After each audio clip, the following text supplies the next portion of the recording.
Hi! In front of me is Oppo Pad Air, and today I would like to show you how you can switch on or off adaptive brightness on this tablet.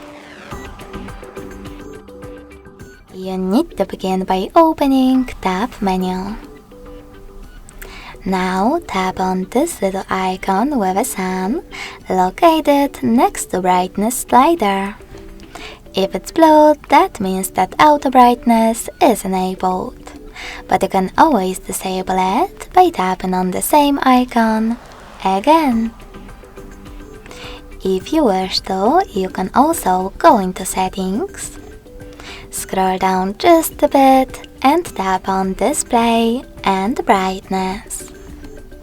Following that, tap on this switcher next to auto brightness to turn it on or off.